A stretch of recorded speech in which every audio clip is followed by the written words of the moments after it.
Salut tout le monde! Il reste officiellement 30 jours avant le début du Festival du Voyageur et le festival a annoncé aujourd'hui qui seront les artistes qui feront partie de sa programmation. Bienvenue au Vidéojournal. Et j'ai dit non, ça va, je vais marcher. Hey! Faites fret! On est-tu bien juste en coton ouaté? Hey! Y'a l'air de faire fret! T'es-tu bien dans ton coton ouaté?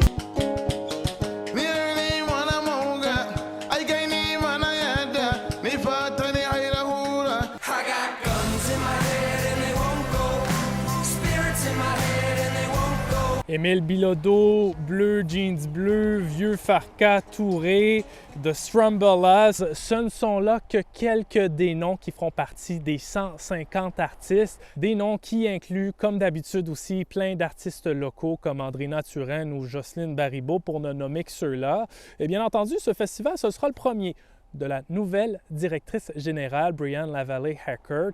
Elle promet de mettre plus d'espace pour l'art autochtone dans ce festival. On l'écoute. On a beaucoup d'initiatives autochtones qu'on est très fiers de cette année.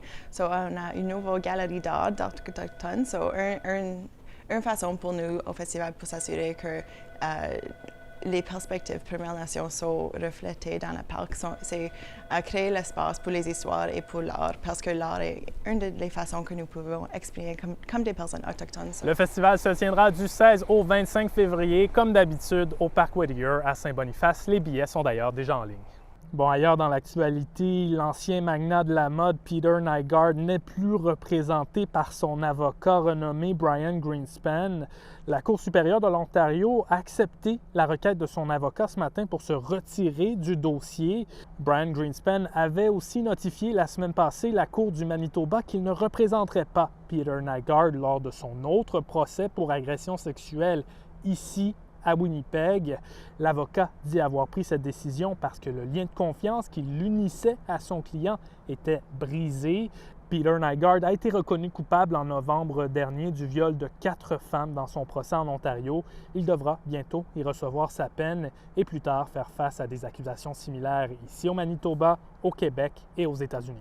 Et en terminant, c'est ce soir qu'aura lieu la consultation publique de la ville de Winnipeg sur l'avenir de ce bâtiment, l'ancien hôtel de ville de Saint-Boniface, et aussi de ce bâtiment tout juste derrière, l'ancienne caserne de pompiers. L'objectif, c'est bien sûr de recueillir des commentaires des résidents du quartier et de la ville dans ce dossier qui ne fait que continuer pour formuler des recommandations au comité d'orientation permanent des biens et de l'aménagement de Winnipeg. C'est une suite dans cette saga qui continue, surtout depuis que Manitoba Possible a abandonné son plan de développement de l'ancien hôtel de ville. La ville de Winnipeg est toujours propriétaire des 2 bâtiments et doit donc décider ce qu'elle devra en faire.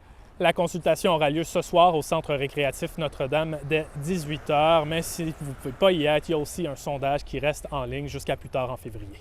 Alors voilà, c'est là-dessus que je vous laisse. Je vous souhaite une merveilleuse journée. On se revoit demain pour un autre Vidéojournal. Ciao!